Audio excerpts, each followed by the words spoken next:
Good morning, Nick. How are you? I'm really well, thank you. How are you? Fine, thank you. It's so good to have. This is actually take 2, isn't it, Nick? It was not our finest hour, was it? Last week we actually tried to do this, but unfortunately I think I put a post on my Facebook page actually to say we were having a few technical difficulties, weren't we? So we decided to do a rerun and we could introduce you properly and find out a bit more about you and your wonderful company, Arighi Bianchi. So how are you this morning? Yeah, very good, thanks. Funny enough, I was just going through your Facebook and you know your resilience calendar, and today's the 15th of July, and you said today go for a long walk if you're getting a bit overwhelmed. Well, I had a good workout this morning by a house party out with some friends. So Sylvan, who's a good mate of mine, he's a PT, and so yeah, I feel good. Always good to have some exercise as your calendar. Oh, wonderful. So is that something you've been doing regularly, or is it just during lockdown, or is it something that's just started? 3 times a week, really, since lockdown, effectively. Oh, wow. Monday, yeah. And how are you feeling better for it? Was it something new? It's hard when you're halfway through it. You're waiting, wanting it, willing it to finish. But it's it's good, and it, I think a lot of things you touch on it is mental health, and for me, exercise is a wonderful stabilizer for me, and it certainly makes me feel better. And just having that routine through the week. I mean, I normally do go to gyms, but with gyms being closed until I think it's the 25th of this month, it's a bit of innovation, and this software, which you and I are now talking very easily on StreamYard, House Party, Zoom. It's really easy. It's revolutionized things, hasn't it? And I think, I mean, we're going to get onto the COVID horrible word, but and the impact it's had. But I think it has had its positives, hasn't it? So I certainly, when we talked, we've discovered that we've both actually been able to sort of slow down a bit, and I think that's been important. But people have had to adapt to all the challenges as well. In fact, do you want to sort of share how it's affected you? Yeah, so let's go back to March the 23rd. The government's measures, or government announced lockdown and store closures. So we had to close our store, which Dad and I worked out was only the second time in our 166-year history that we have had to close the doors. All, very stressful, and as well. It's not just closing the store. We had to suspend and pause our delivery service. And that was the real challenge, because customers who've been waiting for their goods to arrive and maybe were expecting delivery that week were told that we can't, we've had to, lock down, and it was managing that process. So that was one of the key important things for our point of view, was to communicate and keep everyone in the loop on that. And I think that was the hardest challenge, I think. Yeah. And I mean, obviously we're going to talk a little bit more about the company and structure and your staff, because I think your values are really important, I think, aren't they? And we're going to touch on that a bit. By the way, just let you know, Nick, that we've got several people watching and who are listening. Feel free, anybody, to say hello to us, and if you have any questions for Nick or myself. My phone's pinging, it's on silent, so I think a few are watching as well. So that's excellent. I'm trying to not be distracted, but I can feel it. Yeah, fantastic. So you're obviously one of the directors of the company, and it's got an amazing history and legacy, hasn't it? So I thought it would be lovely for people to know a bit more about the history of the company, because there aren't many companies which are 4th generation, are there? I mean, I know there are a lot of family businesses out there, but so where did it all start? It started in northern Italy, on the shores of Lake Como. And that sounds so romantic. Yeah. And one of the questions Dad and I get asked is what prompted our founders, Arighi and Bianchi, to leave the wonderful shores of Lake Como to come to Macclesfield. But in very brief synopsis, if you track back to 1854, Italy wasn't Italy as we know today. Italy then was locked in a very brutal civil war. Mm-hmm. Northern Italy was no different, and was part of. There was a civil war raging, and Arighi, who came over first, whilst a skilled cabinet maker, he lived in a silk town in Lake Como. And we know that when he decided to flee, along with other Italians, he wanted to go to a fellow silk town. And Macclesfield, then in the 1850s, was the largest producer of finished silk in the world. Yeah. So there were about 71 silk mills. I've been to the Silk Museum, and I've had lots of meetings with them, and to really get understand how actually big it was. He showed me the curator from the museum showed me an article from the Manchester Guardian, I think it was, in those days, saying, required Macclesfield, like the Macclesfield Council or whatever they're called, that were literally after 5,000 workers to come and work immediately in Macclesfield. So that's the backdrop as to why we moved from Northern Italy. We still have roots there, we've still got family there, but that's why we came, and that's where we hail from. But we were skilled. Arighi was a skilled cabinet maker. Yeah, and I noticed also when I was reading up about the history. In fact, we're getting some heart. Michaela Smith. Hello, Michaela. Michaela. Hello, Michaela. Lovely to meet you and speak to you. A heart from Michaela Smith on a Wednesday morning. So what I see you obviously know each other. I wasn't sure if she was through me. No. The other thing as well is that I think you started off in Sutton, didn't you, before you actually found the premises you're currently at? That's right. We operated from a terraced house for near enough 40 years. Wow. Yeah. There's quite a lot of pictures. I think you've had a look on the website, and you come into the store, which I know you do, Kalini. We've got a wall of fame, effectively, and a historic wall of fame, and there's some pictures there which show that it was tough for there's chest of drawers like strewn on the curbside, and there was it was hard, but that's where Arighi started. He was joined about 12 years after by Bianchi, who married into the Arighi family, and he also was a skilled cabinet maker. And as Italians like to keep things dentro la famiglia, in the family. Oh. Do you speak Italian then? Italiano, sì. I can't have a surname Bianchi and not speak Italian. Oh my gosh, that's something about you I didn't know, Nick. Yeah. So it was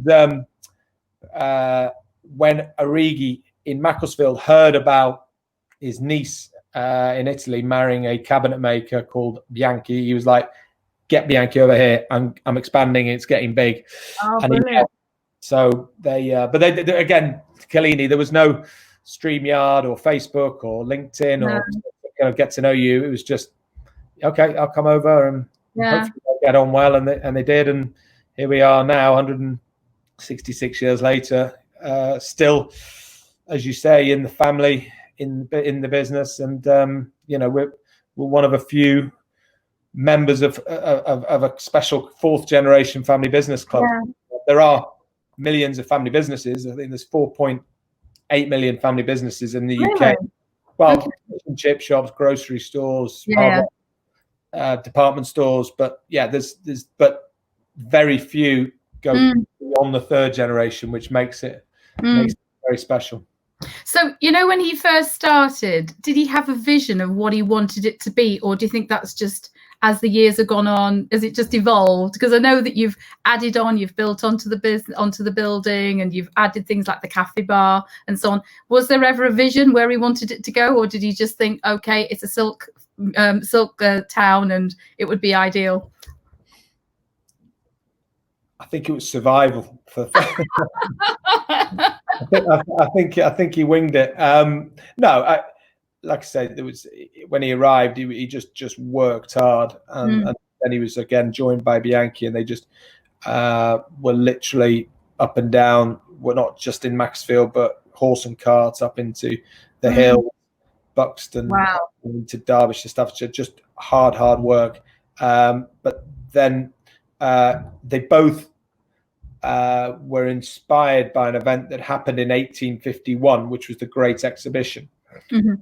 The highlight of the Great Exhibition was the Crystal Palace, Paxton's Crystal Palace, and they both loved that building. Okay.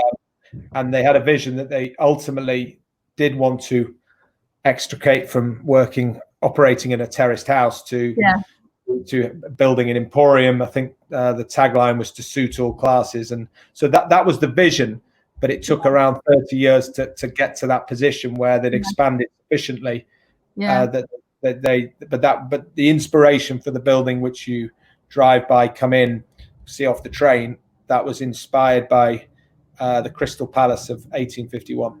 Yeah, and I think we've talked about how I think that the building is just so much part of the brand, isn't it? Because your brand of Arighi Bianchi, everybody knows it for that. And I think in some respects, it's been the iconic thing that's helped you survive as well, hasn't it? And you've had a few battles. I think it was in 1970 when they were trying to put the road through, and you had to fight against that. Yeah, let's have just a beautiful Victorian building. The finest examples of iron and glass architecture in the world. That let's just try and knock down because we want to put a road through you. Yeah, crazy. My father and my late uncle Tony, really worked hard in saving that from happening. Petitioned, some wonderful people signed a petition in the area, but petitions, as you know, can only go so far. But then the Victorian Society, which was then in its infancy in London, headed up by Sir John Betchman, who was a remarkable figure but very prominent figure, heard about our plight and was in uproar that the council were planning. Well, it was done. It was a fait accompli, Kalini, that they were going to just go right through our building for a new road. So having Sir John on our side, helped hugely. And I know for my grandmother, it was a source of huge pride that when Sir John alighted the train at Macclesfield to meet my father and uncle, it's like, author, poet laureate, broadcaster, titan Sir John came to Macclesfield. But no, that was you're absolutely right, Kalini. Our brand, our building is synonymous with our brand, and the two go together. And that's what I think is why we've always hesitated expanding to other stores, because I don't think our brand sits on a retail park. We have looked, don't get me wrong, in the last, well, certainly I've been in the business 15 years. We have looked at other sites, but it's just very difficult. Now during COVID, I'm delighted we don't have more stores, but this is it, because some stores are having to shut, like John Lewis. But I mean, you can replicate John Lewis all over the country, can't you? But you can't really replicate the feel when you walk in the store and the ambiance. And I think actually there's also a bit about your staff, and they've been all there so many years, and then yourselves are all around the building, aren't you? You and the family are always there. I mean, when I go in the coffee bar, there's one of you wandering around, and so I think it's that feel that you could never replicate, and then sometimes diversifying doesn't actually help, does it? And in fact, can I share with you here a comment from Nick Brown, a friend of mine? Never give up on your vision. I'm trying, Nicola. I'm trying. Absolutely, because it is so important. I'll keep focused. Absolutely. So in terms of then the milestones, and then you've had your 150th celebration, and actually a little known fact I didn't know is that you have your own artisan beer, which was for the 150th year anniversary. I mean, if I could go back to, I will come on to that. If I can do, you talked about the staff, and I'm so glad you have done. The staff are the most important part of any business. And, we're so lucky and proud to have so many brilliant staff, many of whom have been with us for 20 to 30 years. You're friendly with my colleague Margaret Roylance. She joined in 1988. Wow. Fantastic ambassadors for the business. And that cements it. There was a customer from Arizona who came in last year, got speaking to Dad and I. He said this store has soul, but yes, of course, we've got family members in. Richard's around, John's around, my brother, my sister, myself. But it's the staff. It's, you go to buy a carpet. It's very likely that the last time you bought a carpet, you'd have been served by Dina, who joined in 1986. Yeah. So it's really good that you've messaged the role that the staff play in the business. And I think as well, you touch on the family. One of the things I impress, whether it's to the family business groups around the country that I talk to, is if you are a family business, be in the family business, because it's a selling point. It's be part of it, and customers like to see us around and talking. And you mentioned the cafe bar. I'm probably drinking too much of the coffee. Dad does the work. He's the one walking around. I should feel a bit ashamed sometimes, but yeah. But that comment there. Ben's right. I know, Ben. Then it comes to the beer. My late uncle I miss him very much, and he loved his beer, and he's had a really good relationship with a local brewery, Storm Brewery. Hugh, I know Hugh. I know there's another member. I know Hugh, and he was. They just got talking about it. So we'll just bring a beer out. I think it went into one of the pubs near the railway station, and I think a barrel sold out within a day, which normally take a few days. So I thought we might be onto something here. So I then created a label. And then I said, look, Uncle Tony, who just was retiring, said, look, you go and be our salesman for the beer. So he did all these walks around places, and so he was our ambassador on beer. But it's nice because you go into a pub and having a pint of Arighi Bianchi for whatever it was, or is £2, £3, £4. It's just a nice subliminal part, a brand experience, and it's very good beer, actually. Yeah, we did have a second tasting. I might have a taste because I haven't actually had any of your beer. No, Storm do a good product. Yeah, Storm I think the food at the cafe bar is just awesome. I love it. It's one of my favorite lunchtime places.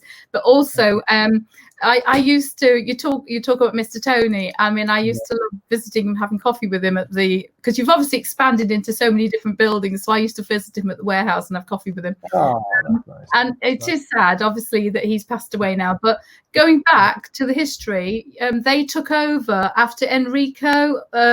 Was it then the two, Mr. Paul and Mr. Tony, took over, didn't they? That's absolutely spot on. In 1956, absolutely. Tony had done some national service, and they both joined in the same year. Dad recounts that it was not much going on. I remember him saying, my grandfather was very conservative, cautious. Yeah. There's no bit, and I remember Dad had said, my dad said, Dad, to his dad, there's a leak in the roof, and my grandfather would say, get the buckets. He said, well, should we repair it? Well, we haven't got money to repair, So it was, this is the backdrop. So these, two 18-year-olds, go-getting guys, and they're like, what are we doing here? But then it very much seen as you continue the tradition, and there's no option. You do your school, and then you carry it on. So in my case, I can only speak for my case. I only joined, let's say, about 15 years ago. So I had worked outside for about 12 or 15 years, and I know that for the next generation, we'll be certainly encouraging that rather than going straight in from school. Yeah. So you now at the moment, then, in terms of the family, there's Mr. Paul, obviously Mr. Tony's now not with us, but then you're co-directors, aren't you? So how many of you are? Do you want to explain to everybody how? Five in our generation, in our gen. Yeah. So we all try and have clear demarcation roles, but as you know, Kalini, in a family business, you can get involved in anything, but I'm over in AB Digital Towers, so that's the area I look after, which is everything which is online, is so huge now for us. So I'm actually don't work in the store. I work very closely, but I'm only over the road, but I'm not store based, if you know what I mean. So we've got a team of 12 in Digital Towers. My sister does all the HR, insurance side, the kind of non-furniture side of the business. That's Sarah. Sarah, of course. Yeah. Richard, very much store based. John distribution, logistics, operations, and my brother does all the buying for the business, which is probably the most important role, the buying, getting the product right. So, it's quite, but in terms of that, we've got senior managers as well who all within that framework. But then you've got Dad, Mr. Chairman, who has, it's his gig, whatever he wants to do, so.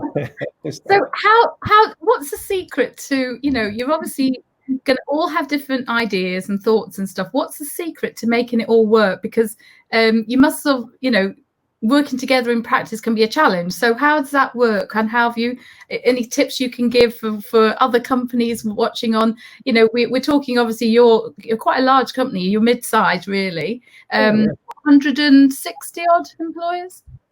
Yeah, something like 158, 159. Yeah. So I mean that's quite sizable, and then you've obviously got so many structures within that, and then you've got the fact the shop itself, and then you've got the different mills. How do you sort of like oversee that?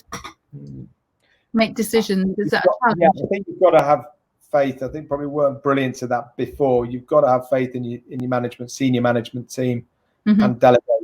And I think a lot before was doing it yourself and probably not trusting the managers, but we've got to a size now where you can't, it's just impossible otherwise. Small enough that we're flexible, we're doing, we're in touch, if there's whether it's a lovely bit of feedback email or not so good, which things do go wrong, I get to see all of them. If you look on Trustpilot, I'm personally replying to all of them, and I think that's really important for a pulse.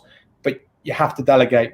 Then we did another piece of work with a company, Instill, which did all about looking at us as individuals and how to get the best out of Nick Bianchi, or what not to say to Nick Bianchi or to Rob. I found that really effective because I know how to pitch things now to my brother, to my cousins. I know what makes my cousin tick. I know what doesn't make him tick, and it drives him mad. So I think for me, that was a great piece of work. It wasn't like a Myers-Briggs test. It was something I can't remember, Kalini, but it was. I think is it insights, because I've just been recently looking on insights, because what it does actually, Nick, is it talks about the people's preferences. Because you can teach people skills and you can give them knowledge, you can teach them skills and knowledge and hard skills, whatever. But actually knowing people's preferences about how they wish to be treated is also really important. And Insights is a program, because I do all my work with young people, which I'm actually looking at using. Jigsaw, you're fantastic with Jigsaw. Yeah. We'll come on. We must talk about that. So I think that is actually it's really useful to know how people tick. And that's the way you glue people together. I think it's the same one. I mean, I'm a sunshine yellow, I think, but there's a red in it. But there's equally people you just not really minded about the sunshine yellow. So you have to, you just modify it accordingly, and what gets the best out of it. But by the way, this wasn't just to family members. This was across the spectrum, with the distribution center manager to after sales manager to internet. It's the whole spectrum, but I've got so much out of it. My brother's an interesting Rob. He said best out of Rob, agree with him. What he doesn't like, to be disagreed with. So I don't know, I really don't know how to play that one. I think you I need to check with Adam on that. I don't know, there's a bit of an anomaly there, but he's look, it's not an art, but it's but I think for me, what I love coming into work is really trying to motivate the team and inspire and get the best out of them. And because I'm going to talk about your values now, because I think that is so. I think values for me are really important, but not only your personal values, but also what your values are for the company and your vision. And clearly, I was looking at your website, so I hope you don't mind me quoting something from the website. The focus is on quality and provenance. You need to continue to innovate and inspire. And most importantly, striving to put your customers first. And I think that definitely comes across, farmers or otherwise. And we think the Antonios would approve. So I think that is really nice. So clearly you're trying to carry on the legacy. But I also think that values, we've talked a lot about values, haven't we? And I think your values, you know, if you ever do things not in alignment with your values, it just doesn't work, does it? So you need to stick to your values. And I think that does come through. I mean, clearly you're obviously after quality. I love the provenance bit, but also, as you say, is looking after your staff. And I know that the staff, I've been going in the store for years, and I've met them, and I always know I can go and talk to. Like Maureen was one who's come to my house. Oh, 1968 she joined. Yeah. She's come in and she's helped us with designing bits and pieces. So you know, but I think even down to people who, you know, whether they can afford it or not, you always get the help you need in the store. And you obviously put your customers first. But yeah, I mean, in fact, can I just also share, as we're on this before we go on, Oliver Dunn. So very interesting. I love him. Yeah, we debrief a lot, Ollie and I. He's got a great business. He's from the Simon Dunn Chocolatier, founded in 1984.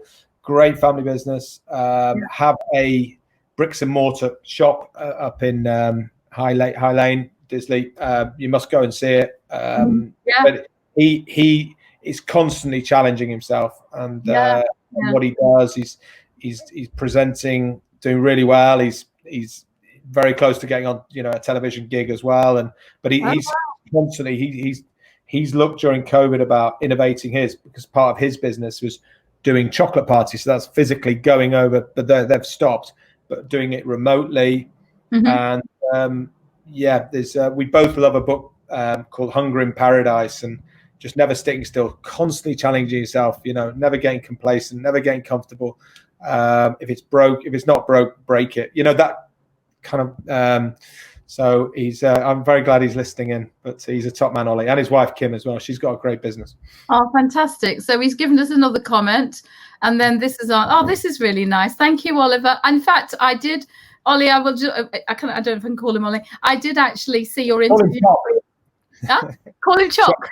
Yeah, he's branding like Nike, like the swoosh. He's Choc. Yeah, I did actually watch your conversation with Nick that you had, and I thought that was very fascinating. So thank you, and it'd be lovely to meet you face to face at some point. So yeah, lovely to hear. So going back to the COVID situation, so let's talk about that. So there's obviously been pluses and minuses, haven't there? But in terms of the positives first, I mean, we've talked about how it's helped me. I've actually, in a sense, it's benefited me from, and I think a lot of people, from that the ability to slow down and find your purpose again, your why, and find what's important to you and connect. Because maybe there's been time, and I do recognize that a lot of people have struggled because they've been either furloughed or they've had difficulties. But personally for you, how's it benefited you? I was not knowing it, but I was on a hamster wheel up and juggling a lot of things and not really having any time for myself or being at home as much as I should be. And the demands of this business, and we spoke off air, I'm involved in one other two projects, and it was very time consuming, but it was all part of this adrenaline. But actually I work from home because the business still continued to trade online, but I had more time at home, and I learned to love being at home. I've got a 4-year-old, he just turned 4, and I've spent loads of times with him and with Jeanette, and just going back to basics. So it came at a fortuitous. It was time. It's obviously very tragic, and you know, I've got obviously family and friends over in northern Italy, which was horrific for them. I mean, you know, a town, Bergamo, was, you know, one of the worst affected spots in the world, I think, as a town. And, you know, got friends up in Bergamo. So it's not to say I've enjoyed being in a thing, because one has to always, we always say, Kalini, reflect of what we're in at the moment with COVID. But I really did enjoy it. And actually working from home, I enjoyed it. I got used to it. And since the store has we reopened on the 6th of June, it's hard now to do that as much annoying, really. But the good thing is I'm constantly reminding myself. Like obviously today I've got this in at 10:30 and I've got something else in, but I'm not. I would literally be. And Ollie and I, Ollie was just on before. I constantly say, which is as though like it's a weakness if you've not filled everything in your day, and actually you're just busy, or even socially. And again, Ollie and I talked about this. You could be like, oh, someone's invited me to Corks out in Oldley, and then there's something on later, and you try and please everyone. Yeah, you're not being the best version of yourself to any of them. Yeah. So I'm doing less. I'm saying no to more. Again, that was in your Jump July calendar. Again, I can't remember which day, but that say no to things, and I am. And I'm not even saying because of COVID or because of X, Y, and Z. Just saying no, it's not for me. But thank you. I'm terrible at saying no to things, and then I start getting overwhelmed and burdened by, oh my God, what have I done? What have I got involved in this for? What have I got involved in that for? But in terms of COVID, what I've learned from a business point of view is it was a fantastic camaraderie. You mentioned we employ 158, but for the first 5-6 weeks, it was only about 10 of us. And it was roll your sleeve up time. There was no rank or regiment. It was just, let's do this. And every day was different. It was like, all right, do you think we could do this? Or on, because we could still trade online, albeit small cushions. Parcel Force still operated, so we could work with them. But I don't want to miss any of the heroes, as I call them, AB COVID-19 heroes who worked during that time. Yeah. But Craig, I've got to mention him, head of health and safety and maintenance. David Drews, Freya on the online, Dana, Alex, Charlie, who came off furlough to do one-person deliveries, as well as Parcel Force, because obviously we had 2 people in the van. And we constantly try to innovate, where if one person, we even thought about, well, could we have we couldn't do 2-person deliveries, but could we have one driver in the van and another driver in a car, and obviously at safe distance, but still deliver it to the door, not to go into customers' houses. But we constantly try to find a solution for the customer, because again, that was our absolute focus, was looking after those customers who had goods and they were a bit unsure, but we tried where possible to communicate. And that's a real lesson we've learned. And you know what, I really appreciate you being so authentic and genuine about how you felt personally, because I think that so many people have found that it difficult to adjust to. I know that challenges of juggling, you're juggling home and schooling and doing, if you've obviously got Harrison who's 4. So you probably not had the schooling thing to add into the I didn't have homeschooling. So to be fair, someone did say that. So yeah, but you didn't have homeschooling, Nick. So I do respect that. Yeah. And I mean, mine are older. They're past school and at university. They're all grown up. But so I do totally empathise with all the people who've really struggled with, and who are still struggling, because there is so much uncertainty. But I do know, and it's really lovely that you've been so genuine and have admitted it's been a challenge. But also, I think it's important to recognise that the self-care thing is so important, and people do get on this hamster wheel, and they do. I've been guilty of it, and it's made me sort of stop and take stock of what I really want to do and what's important to me and the people who are important to me. And you're able to, I mean, I think there is going to be the benefit of this whole situation is going forward, just being able to still keep those connections going. Like, this is just amazing. We can just have this conversation now, and we can have a Zoom, or we can have and I think people have connected with their families in different ways and with their friends because they've had to. And I think it's brought it back down to the nuclear family had already been splitting up a lot, and I think it's now brought it back again a little bit. What was lovely, Kalini, was on Harrison's birthday, which was on the 2nd of June. I think on the 1st of June, Boris and the government allowed for grandparents to be reunited. And that the timing was brilliant, because obviously we've been following everything to the letter of the law, and it was such a special time. It was just because Harrison, we've been saying to Harrison, it's the virus, but the virus could be a Tesco van. It doesn't mean anything to him, but he understood that virus meant that he couldn't see his granny and papa and nana, you know, but he was yeah, that was yeah, especially I do agree. I mean, as a family business, apart from my mother who I mean just literally just retired, but she had a marvelous career in the medical world. She worked at the surgery at Macclesfield. I'm seeing a lot of my family every day, so you know, and a lot of the time it's business and it's not family stuff. You know, it's like, oh, have you done this? Have you done that? Have you done this? Have you done that? Yeah. But yeah, just I try as well to. I need to get. I started doing it just detecking for an hour or two. Now that's easier said than done. I don't know anyone who's listening, whether it's Nicola who was on before, I don't know if she's still on now, but or others on who are listening. I think that was really good. Just detecking airplane mode for a couple of hours. It's harder now. Now I'm back in it, but that's another thing. Just little signposts, just to help. You know. But you know what? I was just, it's one of the articles I'm about to write about on LinkedIn. It was, you know, obviously people have heard about absenteeism and presenteeism, which is like costs companies like billions of pounds every year. But there's a new phrase, leavism.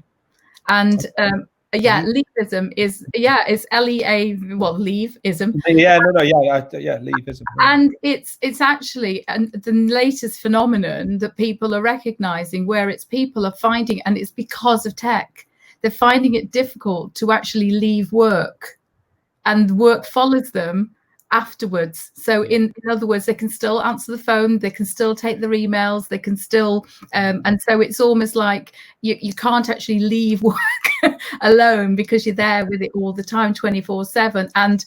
And even more important is that self-care thing of being able to say, okay, at X amount, I'm guilty of it because I will then sometimes work at long times. You know, please, by the way, anybody, if you want to add any comments, there are lots and lots of people watching, Nick. And so if anybody wants to leave any comments, I've just seen quite a lot of people. Hello, David, Debbie, Vicky, Julie, Margaret Newman, Joanne, Stephanie, etc. Loads of people. It'd be lovely, you know. I think it's people recognizing that, you know, going forward, you know, what do we do from here? So have you, in terms of strategies, what you've learned from COVID, you know, is there any things you're going to slightly change going forward? So on the shop floor, the initial staff that came off furlough, they were asked to effectively be personal shoppers and around the place. What we've done now is made them completely flexible, and normally it was you work on the ground floor and that's your area, and that there's a lot of advantages to that, because you have that specialist knowledge, and that's what we, as part of our values, so you are getting specialist knowledge. But actually it's just, you know, the freedom to work, that everyone now who've come back into the business realize that they have to accept, you know, more responsibility and be more flexible. We can't have it, you know, I only do that and that's it, because everything's changed. You know, we've now just introduced live chat on our website, and one of my team in Digital Towers has taken that on board immediately, and he's owned it and he's done brilliantly with it. And I think that's the most important, for just be flexible, and because we're, you know, everything's changing, you know. I'll be more happy when the cafe bar can reopen. Then tell me about the cafe bar, because I missed the cafe bar. Yeah, we do too. And Jeff and I are speaking all the time, who's our head chef.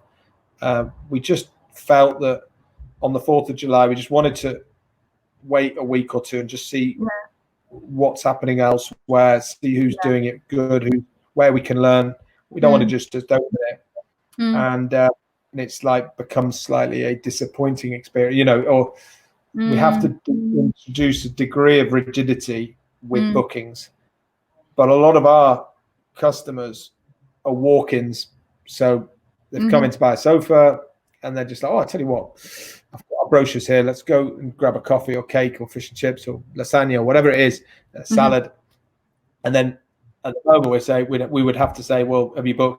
To book 2 days before, and it's just trying to work out the best system. And obviously we're not just a lone restaurant, we're a restaurant within a furniture store. We talked about that, didn't we? How it's really good that the fact that you haven't had that, you know, pressure to actually open straight away, and you can watch and reflect on what other people are doing and take best practice, I suppose, because of that. Because you, as you said, you are. Yeah, you're absolutely right, Kalini, and it goes back to, hey Tom, I missed the carrot. I try and keep away from the cake stand. I was in the gym 7 days a week, not 3. But the thank you for the comment on that. I missed the cafe too. Like I say, it's just getting it right and getting the right system in place. And we felt just for Jeff. I mean, Jeff's just chomping at the bit to get back. I mean, really is. But we just want to do it right and make it, if possible, flexible as well for the customers, and make it as so when they go to cover, oh, this feels. We had to take tables out, of course. Yeah. The primary factor is the safety of our customers. That so that it starts from there and then it works it well back. So yeah. So hopefully, what is it now? The 15th. Give a little shout out to this young man. He is one of close friends of my son. We were antenatal, his mum and I together, and Tom has just got engaged. So congratulations. Many congratulations, Tom. Tom, what you need to you've got a big mountain in the background. Show your face, my friend. That was no, it looks what it is an impressive hike. Whatever you go, whichever mountain you're going on, it looks like K2 there. But Tom is an incredibly talented orienteer. That's a serious mountain. That's a serious mountain. Well done, Tom. Congratulations. Congratulations. There you are. Shout out for Tom. So going forward then, you've obviously talked about, in fact, we haven't even mentioned the cafe bar's had an amazing history, hasn't it? Because you opened it, what was it, about over 30 years ago? And then I remember it with the spiral staircase. You used to go up those spiral staircases. Yeah. Great memory. So Dad was on a furniture buying trip in Chicago in 87. Give or take, 86, 87. And God bless Ollie. Congratulations, Tom. And while he was in Chicago on the weekend, he went down Michigan Avenue just to look at stores. There's quite a lot of really good furniture stores on Michigan Avenue. And one of the stores on the 4th floor or 3rd floor had a coffee shop. Yeah. And he was like, what a genius idea that is, But again, if we remember back in 1988, very few, I'm sure Harrods did have department stores, but furniture stores certainly didn't have coffee shops, the whole concept. So Dad kind of flew back and just thought that the kind of seed was germinated in Chicago. And then he just said, well, let's do it. And then Dad was, he plowed on, went on with it. And then there was a friend of his who he's known for years and years called David Birchenough, who was a serious chef, like really good. Had the in Goosetree is a really, I should know this. It's just my mind's escaped. It's goodness me. Sir Matt Busby went there all the time. Not that I met Sir Matt Busby there, but oh goodness me, somewhere in Goosetree pub. It'll come. Someone will know the pub on there. And he left there and he went to work at the airport doing all first class meals for the airlines, but wasn't really enjoying it. And he came to see Dad and he said, "I've just seen an advert for a head chef." He said, "Dad's on." David, it's a coffee shop. It's like, he said, no, I'm just sick of the airport. It's so stressful, and I think we could do something really good together. So Dad then had someone by his side who's a serious player. Thank you, Margaret. I knew Margaret would come to the rescue. My PA extraordinaire, Margarita. Grazie mille, Margarita. Oh my gosh, Nick, I didn't know you had this side of you. I'm going to have to hear you talking to me in Italian. I've missed you, Margaret, since March the 23rd. Dear Lord. Yellow Broom. But Margaret joined in 88 from Umbros. Margaret remembered David Burtwood. A seriously good chef. And so he built the team, and then Richard Dunkley joined. I mean, Margaret will tell. Richard Dunkley is his number 2. He's such a nice, lovely family. Marlene, up until this year, was our housekeeper. So again, kept it in the family. But that's where the cafe bar was founded, and it's now such a big part of the whole store dynamic. That's why we want to get it right, because like Tom put a Mr. Carrot Cake, people are coming just for the cafe bar, which is great. I'll also tell you that when Tom's responded to you, he says thanks a lot. I think that's for all the congratulations from everybody. One of the first dates was in your cafe. And the mountains, I don't know how to pronounce that, Tom. Please apologize. Pisboe? It's a serious mountain, Tom. Have you been there? No, but it looks hard. Right. I don't think I'd look on YouTube, but I don't think I'd have the courage to do it myself. But no. So the cafe bar's key for our business, and it's great because it stimulates footfall. That said, sales have been good since the stores reopened. So it's but look, people are getting back into it. People still very nervous about eating out, and hopefully measures by the government, the incentives to come back, will help bring footfall. So what you can do. It's interesting to know how it's going to be managed, actually, with us from the 24th having to wear masks. Yeah, got mine here. Have you? Oh, let's have a look. Oh, mine's pretty sterile. Get some Arighi Bianchi ones to Nick. Yeah. Branded ones, I'm afraid. Yeah, no, you're right. This is a little bit standard. My colleague Joe Benson should do that. No. Like I say, you can start to. No, I don't want to start a new. No. I've got enough on my plate. I keep on saying I want to say no to things. No. But if someone could who's listening, who could turn it around, I'll be more than happy to see any samples. If it gives security and extra security or sort of stability, not stability, but just the customers a more relaxing experience. They don't have to worry about if everyone's in mask, then it's consistency. It doesn't personally bother me, but I understand people find them a bit frustrating. Be difficult eating. So it certainly difficult eating. I was just going to touch on actually. You've actually been doing some amazing stuff during COVID, haven't you? Like in relation to the hospitals, Leighton, Sepping Hill, and Macclesfield. Do you want to just share what you've been doing? Because I think it's really nice for people to understand what you do for the community. Because it's not just a furniture store, and you get involved in a lot of things as well. We were going to touch on Toot Toot and the anti-bullying side. Well. We also, when it all, I say, locked down that first week, we sat down and we were like, what can we do? There's some remarkable gestures being made across the country, from people giving their hotels to nurses, people donating in the millions, and amazing. We were like, well, what have we got that may be of interest? Well, we've got product in the warehouse. And then we knew someone at Stepping Hill initially, and they wanted to create a sanctuary room for all nurses, doctors, key staff, just to, after 13, 14, in some cases 15-hour shifts, but they still had to remain at the hospital, just to go into a zone that was completely a departure from hospital. So they're not looking at the same hospital standard NHS chair, it's just, so we responded to that first of all, and then a very good friend of mine, John Burtwhistle, who works in the medical trade, Westbourne Medical, he gave me a contact for Macclesfield Hospital. So I said, look, you're on our doorstep. You're Macclesfield. We're Macclesfield. We've been here 166 years. Can we help? So we rolled out there with Matron Gillespie, Macclesfield, and then just latterly with Paula Bradley at Leighton. Okay. And then Craig, we helped. Craig, who I mentioned before, he's COVID veteran 001. He's been there from the start.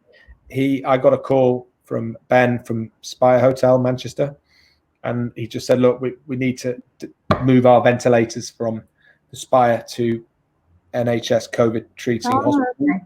So again, we got involved in that, but it wasn't for the headline. It's just a thing, but the feedback we've got has been lovely. But it was just more, what can we do? Because we've seen these heroes, nurses, staff, key workers, and again, key workers doing amazing things. And it was just our small way of just saying, we're here, we're backing you, and that's the way we felt we could add value to them. So if it's just given a nurse a degree of comfort after a 15-hour shift, and he or she can just forget, then we're more than happy. So we've tried to do our bit. Yeah, definitely.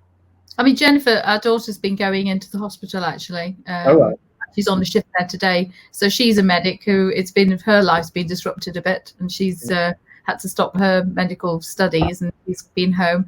But it's in fact, here we have another comment from Val. That's great and a really good idea. Thank you, Val, for that.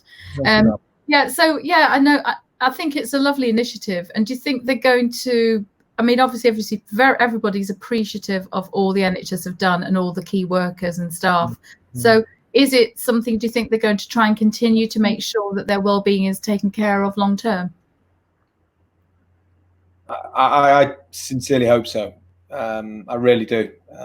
You know, the great thing is now that we've got the contact details of all those local hospitals, and it's yeah, I mean, you just hope so, don't you? I mean, they've just worked so hard, and you know, they're the heroes, and they absolutely deserve their clapping on Thursday. You know, 8 o'clock. It's funny. Do you know what, Kalini? Since going back to work, so this is my 5th week back. The days of Captain Tom Moore feel like long time, yeah.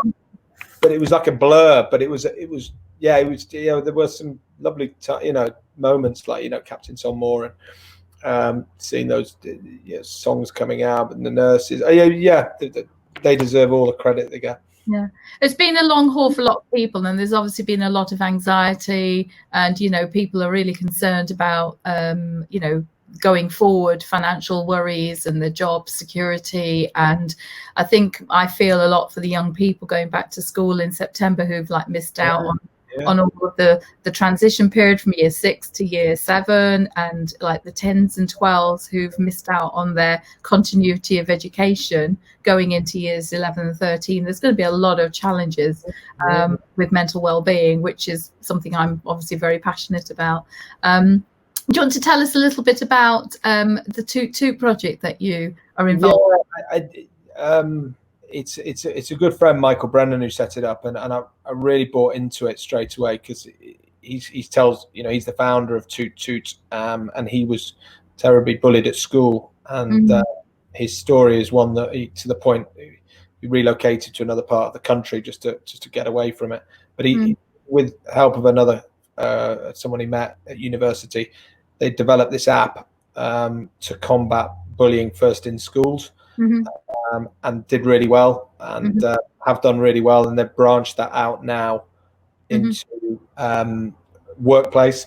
So we're looking to take it here, and also sport as well. So it's great, and I know you've got your anti-bullying piece as well, and it's I just think it's really important as well to be able to, through the Toot thing, it's via an app, it's all anonymous, and things can get I mean, my anti-bullying program, we've touched on this a bit. It's called Anti-Bullying 360, and it's something I wrote actually about 3 years ago, and it took me about 2 years to write. And I've delivered it now in several schools. And it is the idea of it is that because things are, bullying goes on, but often people don't realise they're being bullied because actually there isn't a legal definition of bullying. That's the challenge. And so whether it's harassment in the workplace or bullying in schools, the challenge is sometimes people think it's teasing, or it's just a mean moment, or it's just a bit of conflict, but actually it's when it becomes, I have this definition of RIP, it's got to be repeated, it's got to be intentional, and it's got to then be on purpose, so that then becomes, so like a mean moment, like you have a fallout with somebody, is not bullying, but then you can actually start, if people start understanding what the concept is. And I also have an approach which is a 360-degree approach to it, because most of the time when people want to get some help and support, they have to go online. They haven't, and as you said before, people don't want to go to see somebody about it, the teacher. They don't want to report it. They're going to get called out by their mates. They need that anonymity sometimes to get that support. So what I try and do is, my approach is supporting all affected by the cycle of bullying. So the person obviously who is being bullied, the victim, they need support strategies to deal with it. But then you've also got the bystander who could actually be really instrumental in stopping that cycle and supporting, but sometimes they're frightened too. and then you've got they you know, in case they're on the receiving end, then you've got the parent or partner or friend if it's an adult, and they don't know how. It's been proven 50% of the time they don't actually know that bullying's taking place, but they keep it quiet. And then organisation. I mean, just on that with the bullying, it used to be stop at the school gate and then it'd be okay, then it happened. But now with social media, and they find when they receive to get the statistics that children are kind of, you know, logging in at 1 a.m. You know, so because of they're getting bullied on that's the problem with social media. It's so much easier because there, you know, I talk about the different types of bullying because people don't even realize things like possession bullying is quite important. You know, people like having their stuff hidden, it's bullying.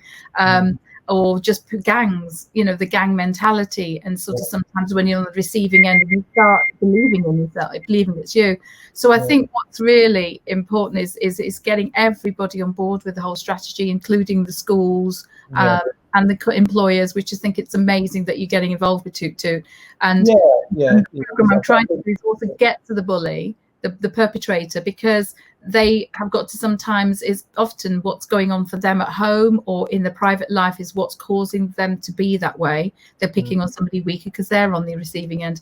But it's I'm not excusing it. I'm just saying that sometimes it's about getting them to actually realize the impact of what they're doing. And if you can do it in a workshop and I always use drama techniques. If you do it in a workshop situation where they can see what's going on, it's really powerful. So you know, that's why I quite really resonate with the Toot Toot project that you've. No, like I say, just something we're, you know, I really buy into it, and I think it's. I mean, we're only, like I say, medium sized, so it's not like we employ 1,000 people. So you know, I know all the staff, so I'd like to think we've got a good dialogue that they would, and pretty much all telephone numbers we can WhatsApp or text stuff. But you know, there are those who might not want that contact. You look at it there a lot. The you know, the young people that say school, they don't like. They want to do everything online. They don't want to speak. Basically, like, give someone the phone. They're like, oh god, you know, fine, like this, and so no, it's good. It's good. And you're also I've been speaking for an hour. I could talk all day. It's relaxed. I know we couldn't we? We need to sort of think about rounding it up. Is it written? It's 57 minutes I've got here, Nick. I hope everyone's still on. Are they all logged in still? Or Smith, hello Sid, hello Jem, hello Lisa Moss, Ruth Lloyd Williams, etc. Loads and loads of people. People are sending lots of hearts and ticks, and I don't know if you can see all these. I can't, but like I say, it's nice. That's very heartwarming to hear, and it's like. But it's also quite nice for people to get to know you as a person as well, and it's not just about the business. And I've been doing these in conversations with so that people can actually get to sort of see the real person as well behind it all. In fact, yes, Margaret Roylance has just said still here. Margaret, I know she's awesome. Margaret has actually been to my signature shows. She supported me, and she's brilliant. She is brilliant human being. He's a brilliant human being. And Carl Lamptey has said, Nick Bianchi, a true gentleman. Ah. And he's a wonderful guy as well, Carl, by the way. And he talk about good people who do good things in the community, in the business, and charity. Dear Lord, Carl, you set the pace. You set the example. Great guy, inspiring guy, Carl. But you know, you talk about Macclesfield quickly. It's important to us, you know, like I say, the town of Macclesfield. I mean, I know your listeners will have just come from Macclesfield, but you know, we do have an importance. I'm on the board of something called Macclesfield. Hi, Jem. Macclesfield means business. To try and be part of this steering group to stimulate the towns, even though we're not in the town centre, but we still have a responsibility. And you know, it's important for us that the town centre flourishes again. So I'm involved in that. Those listening might know we were main sponsor of the football club, Macclesfield Town. Again, really good local piece, and you know, so wherever possible, or again, touched on the hospitals, supporting the Samaritans, whatever it is, it's important. Macclesfield, very proud. That's why the Macclesfield's emblazoned on our vans when we're going down to London or Bristol. Yeah. So Nick, going forward here from here, then obviously we've talked about how you've adapted, and the online business I think has really helped you, hasn't it, survive the storm a bit, hasn't it? And so you've been able to keep your business going. Yeah, that's why I've got bags under my eyes. That's something like I said. It's very fortunate that we could trade. Like I say, initially 4 items. Any tips for anybody going forward in terms of, like, you know, sort of businesses, whether they're small, medium? Surround yourself with great people. That's an obvious thing. Yeah. Digital Towers, which I head up, is be flexible with the team. As an office dog, just new rules. You know, majority of the staff we employ here, like in this section, are like 22, 23. So it's adapting to their needs, but just, you know, trusting them and giving them responsibility. And the good ones will take on board and thrive and really pay that back. You know, so if a colleague wants to work from home in the afternoon, then fine. You know, you trust them. Those things that you're suggesting, I think, are going to be really important as well moving forward for everybody, because I do transition coaching, and I think I'm finding a lot of people who are thinking, okay, where am I going now? Because what I think what's really important is, like, the jobs, for example, that young people are training for right now and going to university for, in 10 years' time won't exist. And we've seen that with the advance in technology. But also it's about them learning all the all-round skills that make them, you know, that make them build them in terms of their confidence, the self-esteem, the resilience, and those employability skills, really, which is why I set up the Jigsaw project, which is to actually help with their employability skills, because I think adults will need it. Just touch on that a bit there, Kalini, because that sounds fantastic. Well, what it is, it's how it started off is really, it's sort of an amalgamation of all the things I do already. I've been already going into schools and doing workshops on confidence, resilience, mindset, helping people with relationship challenges. You know, there's always like spats at school. Also things like knowing what the goals are. So say, for example, if you're a year 5 and you want to be a prefect, or even in secondary school, it's about knowing how to, you know, have a role model, for example. It's looking at all of the things, but it's also looking at your communication. And I think that you know, there's so much research out there that people come out of university or even school, and they've not got because of so much technology, they've not got the soft skills and the ability, interpersonal skills, to interact with other people. And that's something I'm really passionate about particularly from a performance background. But I think what I think is really, there's a huge skills gap at the moment in the UK, where there are a lot of young people who are not, they're called NEETs, NEETs, not in education, employment or training. And that situation has been exacerbated by COVID, and it's going to get even worse. So, you know, there are I think if I was to look at the statistics, there are so many people who, because of COVID, they have lost the confidence.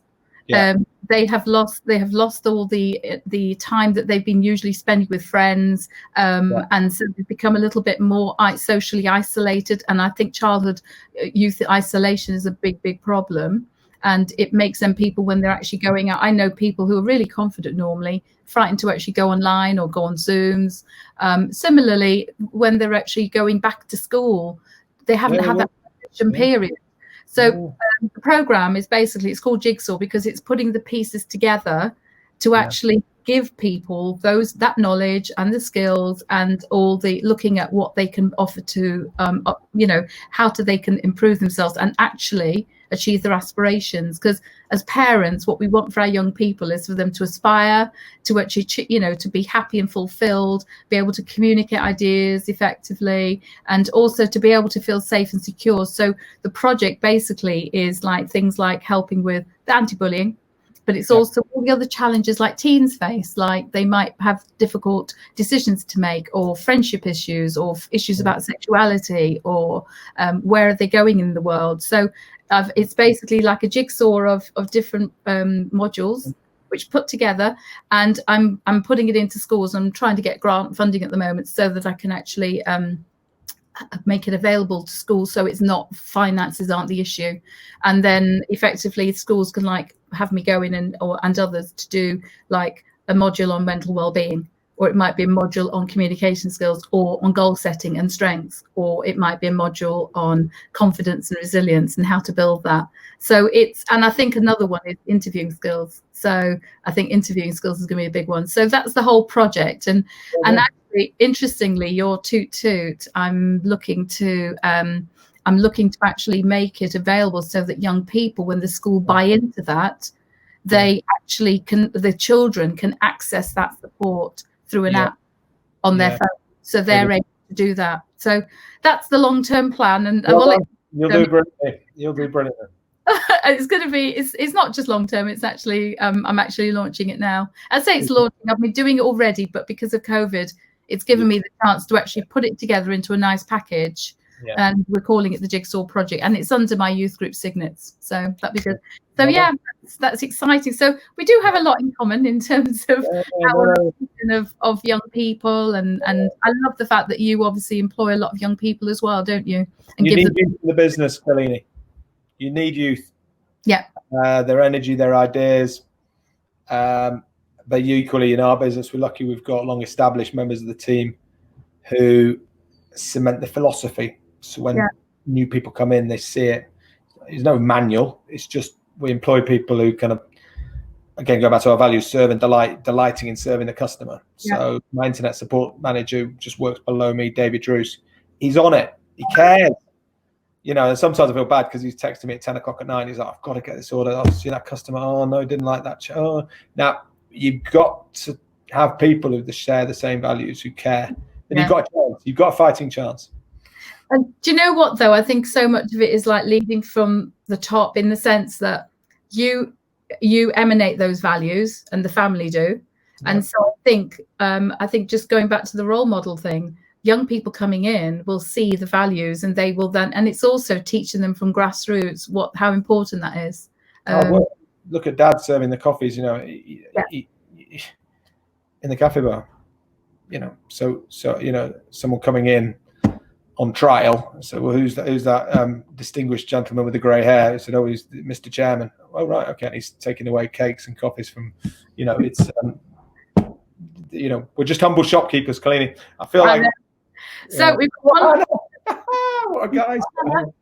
Nick Bianchi, what a guy. He's a guy. Scott Hanna, he likes his premium beers as well. We have good chats about that.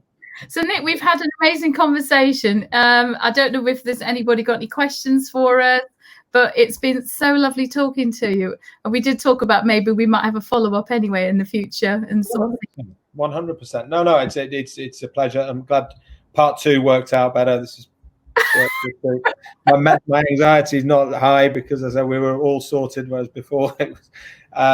But it's good. It's lovely. I love seeing the comments. I mean, Scott, I know really, really well. Good lad. Yeah, it isn't.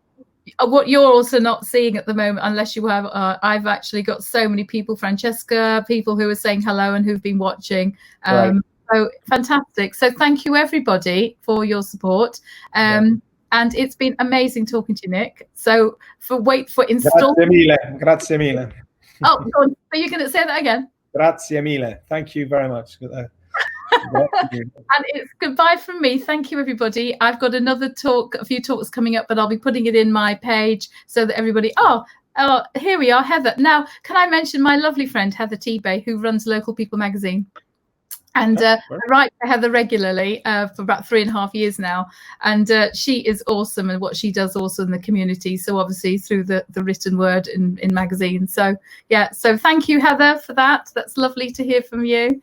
And it's been great for everybody who's been able to contribute with your comments. Thank you, Nick. And so we'll catch up again soon. Take care, everybody. Have a good day. Bye-bye. Thank you for listening, everyone. Bye-bye.